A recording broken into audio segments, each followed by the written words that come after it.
Halo, Assalamualaikum warahmatullahi wabarakatuh. Perkenalkan, nama saya Iksal Maulana Firmansyah. Saya dari kelas TI 24A2 dengan NIM 240103060. Video ini dibuat untuk memenuhi persyaratan ujian akhir mata kuliah pemrograman web 2 yang diampu oleh Bapak Muhtarom SE Eskom Mkom.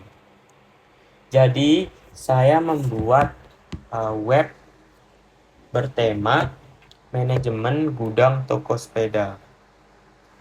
Oke, langsung saja kita ke pembuatan database-nya. Langkah pertama, kalian pastiin kalian aktifin XMPP kalian ya. Sini saya pakai XMPP dan CI4. Sini udah aktif, lalu kalian masuk ke localhost phpMyAdmin.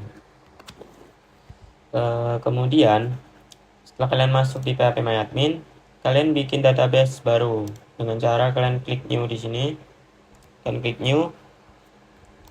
Habis itu kalian namain database kalian. Di sini saya namain db_uas. Lalu kalian pencet create untuk membuat. Karena di sini saya sudah membuat db_uas, jadi kita langsung ke next pembuatan tabelnya. Yang pertama kita akan buat tabel kategori. Tabel kategori terdiri dari dua field aja ya. Ada IT kategori, itu sebagai primary key dengan tipe data INT11. Kemudian ada nama underscore kategori, itu sebagai varchar tipe datanya itu varchar 100. Kemudian ada produk, kalian bikin tabel produk. Nah, setelah kalian bikin tabel kategori, kalian selanjutnya akan bikin tabel produk dengan nama produk. Dengan strukturnya itu ada 6 field dengan kode underscore sepeda sebagai primary key dengan tipe data varchar 20, nama underscore sepeda varchar 150. Sini ID kategori INT11, stok INT11, harga kita bikin desimal. Create add itu timestamp tipenya ya. Create add itu dibuat tanggal berapa gitu nanti. Jadi untuk nolnya itu yang kita kasih nol hanya di IT kategori dan harga. Kemudian kita buat tabel yang ketiga, yaitu tabel riwayat stok dengan 6 field dengan ID riwayat sebagai primary key dengan tipe data INT11, kemudian kode underscore sepeda varchar 20. Kemudian tipenya ada tipe datanya itu enum, masuk dan keluar. Jadi tipe tuh ada tipe data masuk dan keluar. Jadi di sini kan manajemen gudang ya. Jadi di gudang itu kan ada barang masuk dan barang keluar. Jadi di sini tipenya saya bikin enum, masuk dan keluar. Dan jumlah itu INT11. Kemudian keterangan varchar 255, tanggal pastinya timestamp. Oke, yang nol hanya cuma keterangan, teman-teman. Kemudian kita bikin tabel yang terakhir, yaitu tabel untuk menyimpan user dan password sebagai admin ya, username dan passwordnya. Karena di sini usernya hanya satu, yaitu saya sendiri sebagai admin yang mengelola gudang. Jadi di sini saya bikin hanya satu. Di sini di tabel user itu ada 4 field. Ada ID underscore user sebagai primary key dengan tipe data INT11, username tipe datanya varchar 50, password varchar 255, nama underscore lengkap varchar 100. Nah, di sini saya langsung isiin username sama passwordnya ya. Itu adalah admin 13 karena usernya hanya saya sendiri. Setelah membuat 4 tabel tadi, tentunya kita akan melakukan relasi tabel, teman-teman. Dengan cara kalian klik database kalian, db_uas ini, kalian masuk ke designer. Nah, kalian di sini udah aku relasiin, jadi kalian lihat dulu aja ya. Relasinya itu seperti ini. Nah, jadi riwayat stok itu ngambil dari produk tentunya ya. Nggak bakal ada riwayat kalau nggak ada produk. Jadi di riwayat itu ngambil dari database produk. Begitu juga di produk kategori. Nah, ketika kita nambah kategori, pastinya bakal masuk di produk juga. Produk nanti kan ada kategori masing-masing gitu. Nah, caranya konekin relasinya gimana? Kita yang pertama adalah produk dan riwayat stok dulu. Kita ke produk. Nah, di produk ini kalian masuk ke bagian struktur, habis itu relation view, kemudian add constraints, add constraints ya. Seperti ini. Pastiin sama ya, on delete-nya set null, on update restrict, kemudian kolomnya itu ID underscore kategori, database udah pasti DB UAS, dan tabel kategori, kemudian kolomnya itu ID kategori. Kemudian relasi yang kedua itu ada di riwayat stok. Seperti biasa masuk ke struktur, setelah itu relation view, on delete-nya itu cascade, on update juga cascade, kolomnya itu kode underscore sepeda karena kita mau konekin kode underscore sepeda ke produk. Oke, database DB UAS, tabel produk, kolom kode sepeda. Setelah itu kalian save dan jadilah relasinya seperti ini. Relasinya bakal seperti ini.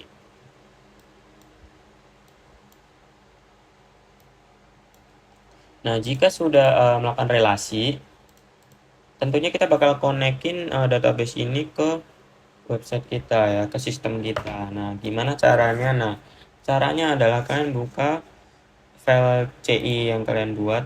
Saya pakai Visual Studio Code. Di sini kalian masuk ke bagian app, config, dan di bagian database. Nah, di database ini kalian isi nama database kalian. Karena tadi saya namain db_uas, jadi di database saya ganti namanya menjadi db_uas biar dia itu saling terkoneksi di database-nya. Setelah itu kalian pastiin di file env ini kalian rename menjadi .env. Kalian tambahin titik di depannya, kemudian kalian cari yang namanya CI environment, kalian hapus pagar di depannya, kemudian ganti teks di sini ini menjadi development. Pastiin sama kayak yang punya saya ini ya. Setelah semuanya terkonek, nah selanjutnya kita akan mereview tampilannya. Oke, kita akan mulai dari tampilan login. Di tampilan login ini karena saya tadi hanya satu user, jadi hanya bisa memasukkan satu user. Nah, ini saya tampilin. Itu ada di bagian view, di bagian login, di AUTH. Di sini saya pakai Tailwind. Sini ada tulisan-tulisannya ya. Style-stylenya seperti biasa. Ini ada logo di sini. Logonya ada di bagian public asset. Nah, saya taruh logo di situ dan saya panggil lewat sini. Kemudian in tabel username, password. Nah, ini tuh dia tuh manggilnya itu ada di controller bagian login ya, AUTH. Nah, di sini teman-teman. Jadi dia tuh saya jelasin. Username, password. Nah, dia tuh manggil username dan password di bagian database. Di sini. Username, password. Jika dia benar, maka dia login. True. Jika dia true, maka dia bakal ke tampilan /product. Nah, ini bakal kita buktiin. Ini kan bener nih passwordnya nih dan user. Nah, langsung ke tampilan /product atau beranda ya. Jika dia password salah atau username tidak ditemukan, maka dia tetap di halaman halaman login seperti ini. Contoh kita buat salah ya. Nah, dia bakal tetap di /login, dia nggak bakal bisa masuk. Oke. Kemudian ada satu ini lagi, fitur lagi, yaitu ini fitur logout. Logikanya ada di sini. Jika dia memencet fitur logout, maka dia kembali ke fitur tampilan login seperti yang saya lakukan tadi. Oke, untuk tampilan login itu aja. Kemudian kita lanjut ke tampilan beranda. Di tampilan beranda ini, yang pertama kita lihat adalah yang paling atas dulu deh. Itu ada header. Ada header di sini. itu ada menu, ada logo ini. Nah, kita header itu ada di mana? Header itu pastinya di template, karena saya bikin template buat nanti juga di tampilan lainnya biar headernya sama. Ada di sini. Sama ini juga pakai Tailwind. Nah, ada di header dan navbar nih, ada dua nih. Nah, header dan navbar. Ada pencarian juga. Nah, di sini nih. Kita jelasin ya. Ini ada logonya juga. Seperti tadi, logo dipanggil dari aset, public asset. Kemudian ada ini judul, header dan paragraph manager, nah manajemen stok. Dan ini adalah fitur pencarian, guys. Ini adalah fitur pencarian. Fitur pencarian itu berdasarkan keyword ini nih, aku tunjukin. Keyword berdasarkan nama sepeda dan nama kategori. Nih, ID kategori dan ID nama sepeda. Jadi dia keywordnya itu nih, produk rekap. Jadi kalau benar nih, contoh ya, BMX, dia bakal nampilin di bagian sini, indeks. Nih bagian indeks. Mana tadi? Produk rekap. Bukan rekap ya. Oh ya, ini kalau tampilan di rekap, ini kalau tampilan di beranda. Jadi ada dua tampilan pencarian, teman-teman. Nih, ada rekap, ada pencarian di dashboard. Kemudian ada yang namanya navbar deh. Di navbar sebenarnya cuma pencetan-pencetan untuk mempermudah aja ya. Ada dashboard, ada inventory, ada rekap data. Kemudian ada status admin ya, ini pajangan. Kemudian ada hero section. Ada ini, ada hero section. Itu ada di bagian index, view index. Kalian scroll ke atas. Kemudian ada di hero section nih. Hero section nih. Hero sectionnya hanya tampilan aja seperti ini. Hanya tampilan-tampilan aja. Ini saya close dulu ya. Nah, ini hanya tampilan aja seperti ini. Nih. Hanya style-style biasa.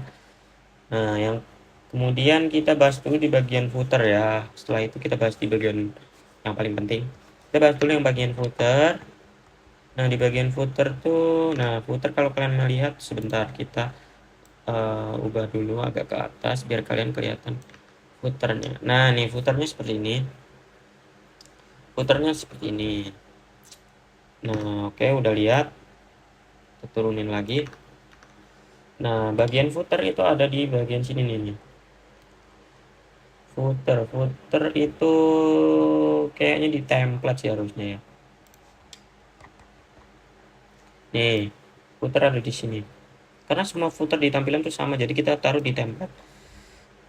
Ada tulisan, ada logo juga nih, ada logo di sini. Terus ada ya seperti biasa tulisan-tulisan, kontak kami, link penting. Nah, ini sama seperti navbar, bisa kembali ke atas. Dan beberapa fitur lainnya. Kemudian kita bakal bahas yang paling penting, yaitu ini, inti dari sistem ini ya guys ya. Pertama adalah filter kategori dulu. Filter kategori itu ada di indeks.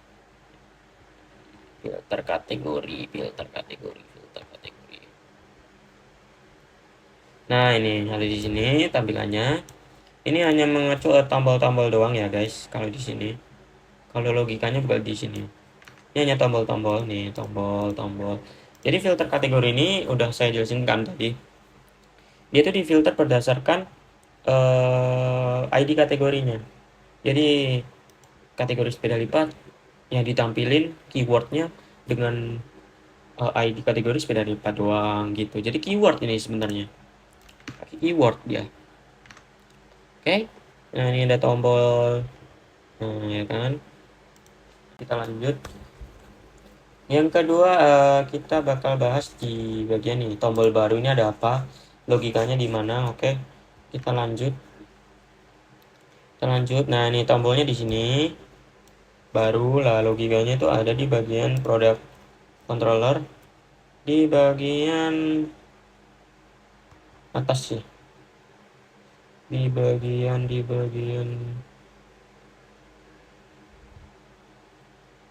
nih, index. Nah, kategori nah nih. Bukan ini. Sabar aku cariin ya. Nah, ini ada di save kategori, teman-teman. Nah, jika dia menuliskan nama kategori di sini, dia bakal nyimpen di nama underscore kategori di database. Nah, jika berhasil, maka dia menampilkan kategori ditambahkan. Contoh nih, contoh gitu ya. Nah, ini tulisan berhasil kategori ditambahkan dan contoh ada di sini. Database-nya masih kosong karena dia baru menambahkan kategori ya. Kita coba cek.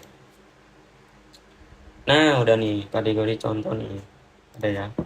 Oke, selanjutnya kita bakal cek fungsi dari tambah stok unit. Tambah stok unit itu logikanya ada di produk, tetap ada di produk, teman-teman ya. Terus update, delete, save. Nah, ini public function save ada di sini. Nah, saya jelasin dari atas, dia tuh manggil seperti yang saya bilang tadi, itu kode sepeda. Terus jika dia tuh mengisikan ini ID unit, kode sepeda itu ID unit, nama sepeda, ID kategori, bakal dia disimpannya di sini nih. Nama sepeda di nama sepeda, ID kategori di ID kategori, stok di stok input, harga di harga. Nah, itu. Jadi itu manggil database gitu. Nyimpannya di database itu. Jika kita memencet simpan data, maka dia bakalan nih, mana simpan data? Bakalan data berhasil diproses, sukses. Tuh seperti ini ya. Nah, kemudian contoh nih, kita mau nambah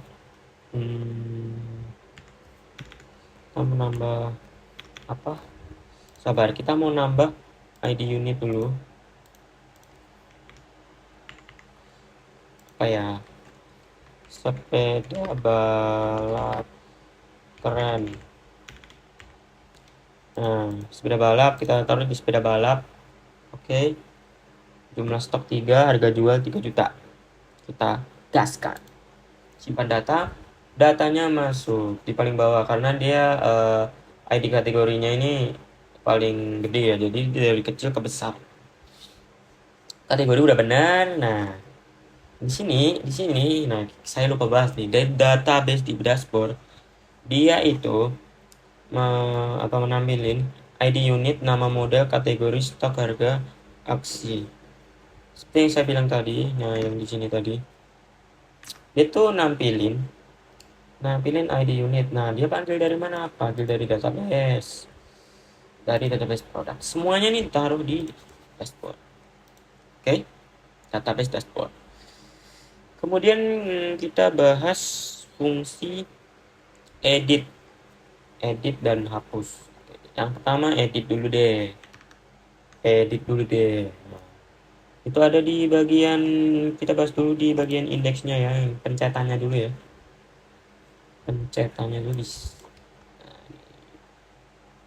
Nah, ini adalah database tabelnya yang tadi, yang sudah saya bilang nih, listnya. ID unit, nama model, kategori, stok, harga, aksi. Nah, yang ini nih. Kemudian ini. Nah, ini jika di database ini nggak ada apa-apa, maka bakal menampilkan data tidak ditemukan atau kosong. Nah, seperti ini. Contoh, kita kan udah filter tuh. Nah, contoh di contoh tadi. Nah, dia kan nggak ada datanya. Makanya di sini nampilin data tidak ditemukan. Oke, jadi benar ya, logikanya udah masuk. Kemudian, nah ini listnya yang tadi, dia bakal nulis kode sepeda, manggil dari kode sepeda, dan selanjutnya seperti itu. Kemudian kita bakal bahas di edit dan hapus. Nah, ini hanyalah klik-klikan biasa ya. Nah, logikanya ada di bagian controller. Sebelumnya kita bahas modelsnya dulu ya. Modelsnya dulu ini untuk filter kategori tadi. Untuk searching, yang tadi ku bilang searching itu berdasarkan keyword di filter kategori ini. Jadi itu di joinin gitu, di join. Oke, next kita bakal masuk ke logika edit. Ada di product controller, update. Nah, ini guys. Public function update. Oke. Kemudian di sini dia tetap manggil kode underscore sepeda karena dia tuh primary key gitu loh guys. Terus di logikanya tuh dia tuh nampilin ini. Kita pencet edit. Nama sepeda, ID kategori, get post, ID kategori, stok baru, harga seperti itu ya, sama aja lah ya. Sama aja. Jadi tuh manggil dari database tetap dia tuh bakal manggil dari database terus. Nah, kemudian yang kalian edit di sini itu bakal kesimpan ke database. Nah, yang kepanggil hanya ID unitnya aja yang primary key-nya aja. Kemudian yang ini kalian bisa edit semuanya. Contoh H1 tuh.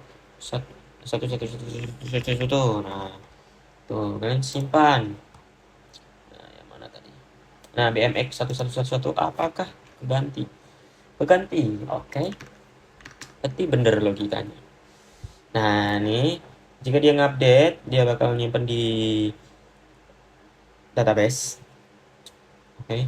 Menyimpan di database dan kemudian ada lagi yang bawahnya. Nah, ini nih ada tulisan data berhasil diperbarui.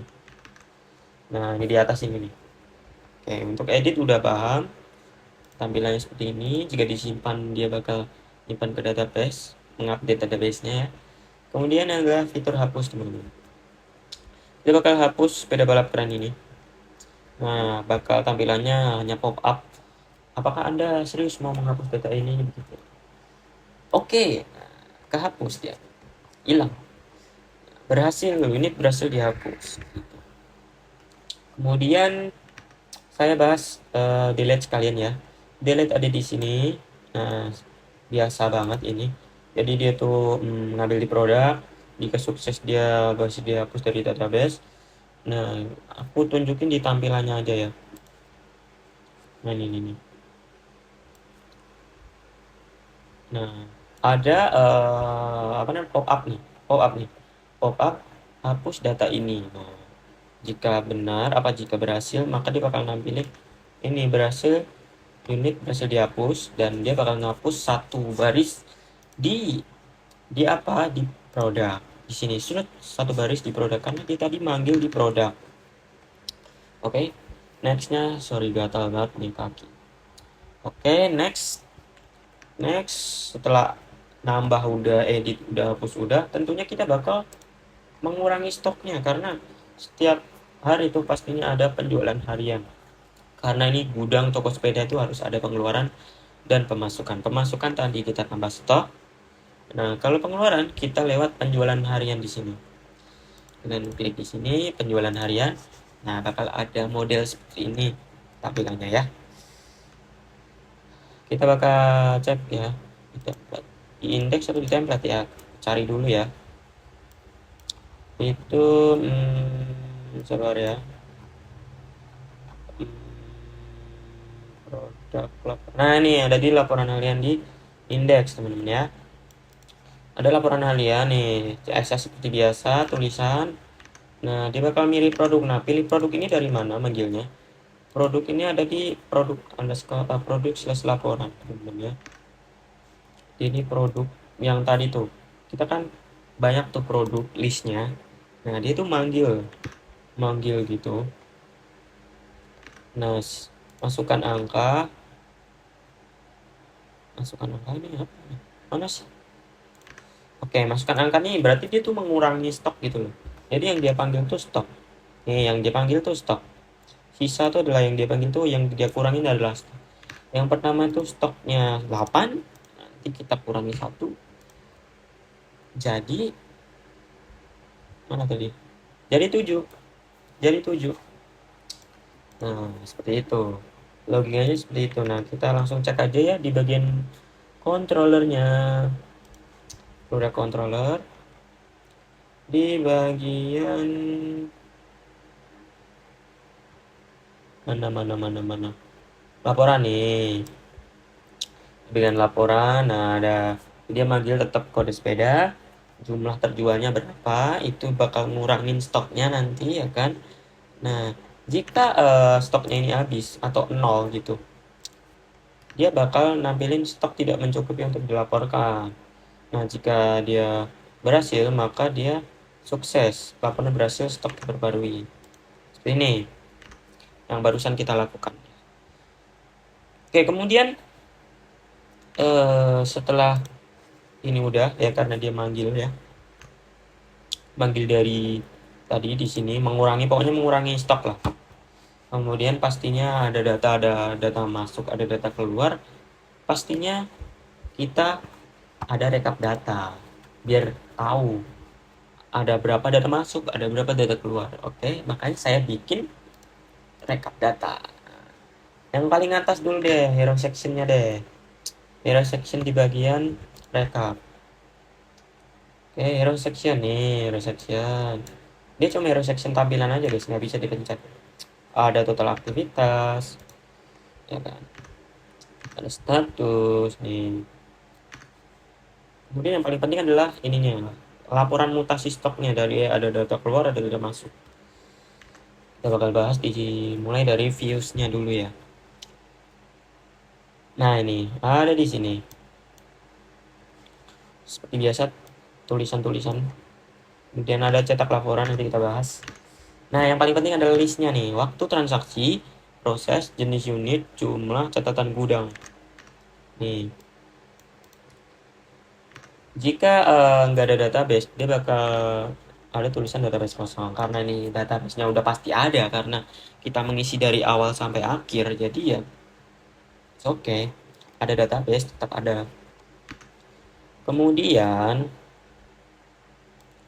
ini ada di bagian, nah ini nih, yang kita bahas dulu di bagian waktu transaksi dulu nih. Nah, waktu transaksi itu ada bagian ini nih. Nih, date format DMY. DMY itu day, month, years. Day, hari, month, bulan, years itu adalah tahun. Nah, dia ngambil dari mana? Dia ngambil dari riwayat stok. Nih, tanggal. Nah, udah pasti tanggal di sini. Tuh, manggil kan? WIB. Oke. Udah paham yang itu? Kemudian logika ininya ya, keluar masuknya ya. Kita masuk di bagian controller tentunya. Controller bagian rekap. Ada di bagian rekap. Public function rekap. Oke. Kemudian, nah dia tuh berdasarkan keyword sebenarnya ya. Dia menampilkan berdasarkan keyword. Keywordnya apa? Keywordnya itu adalah nama. Nih, keywordnya nih apa nih? Keywordnya itu berdasarkan keywordnya itu adalah nama. Kemudian riwayat underscore stock. Dia tuh berarti tadi kan ada tabel riwayat stok. Kita joinkan nih tabel produk yang tadi di riwayat di dashboard tadi. Kita joinkan, produk kita joinkan dengan produk kode underscore sepeda tadi jadi riwayat underscore stock. Jadi yang kita joinkan tuh adalah data masuk dan data keluar jadi satu. Data masuk itu ada di data dashboard tadi, tabel dashboard. Kemudian data keluar itu ada di penjualan harian. Kita joinkan tabelnya di sini. Nah, jika keyword itu benar, maka dia bakal menampilkan semuanya. Ya, karena keywordnya adalah ini. Jadi dia tampilin, udah pasti menampilkan semua ya. Kecuali dia nggak ada database-nya, jadi dia nggak bakal nampilin apa-apa. Oke, nah ini nih. Seperti ini ya. Terus kita bakal bahas dulu yang ini nih. Yang ini nih. Proses keluar dan pusat masuk itu ada di mana? Oke. Itu ada di sini. ada di sini, ada di sini. Nah, ini nih. Jika dia masuk, nah jika dia tipe datanya itu dapat dari dashboard, dia bakal ada tulisan masuk. Nah, kalau dia dapat dari data apa tadi pengeluaran, maka dia itu termasuk data keluar seperti itu. Jadi udah ya, seperti itu aja. Kemudian di sini ID, nah ini ID udah pasti dia manggil dari primary key-nya. Itulah adalah apa tadi? Kode underscore sepeda. Kemudian jumlah ini nih, jumlah itu ada di sini. Jumlah. Nah, nih jumlah. Jika dia masuk, dia bakal menambah plus. Jika dia keluar, dia bakal minus. Itu dan bakal dia terus terus sampai ke bawah setiap kita memasukkan data atau kita menjual data, bukan data ya, sepeda, itu bakal tampilannya seperti ini di rekap data. Ada juga catatannya. Nah, jadi cukup sekian untuk tampilan. Oh, belum. Masih ada CTA atau call to action. Nih, CTA-nya nih. CTA-nya ini cuma sederhana aja. Aku bikin untuk kembali ke dashboard. Nih. Cukup pencetan kembali ke dashboard aja. Nih, seret. Udah, gitu doang. Jadi sistem saya ini alhamdulillah berjalan dengan lancar ya teman-teman. Dari connect ke database lancar, semua fungsi lancar, dari nambah kategori itu lancar, nambah stop unit lancar, searching pun lancar, edit data lancar, hapus data juga lancar, kemudian ada fitur penjualan harian untuk mengurangi stoknya yang pasti itu lancar. Kemudian ada di rekap data, dia menampilkan semua mutasi data dari data keluar, data masuk itu lancar. Cukup sekian untuk aplikasi saya ya. Alhamdulillah berjalan dengan baik. Terima kasih buat yang sudah menonton. Semoga video ini bermanfaat bagi kalian semua yang menonton. Jika ada salah kata, saya mohon maaf sebesar-besarnya. Terima kasih. Wassalamualaikum warahmatullahi wabarakatuh. Semangat semuanya.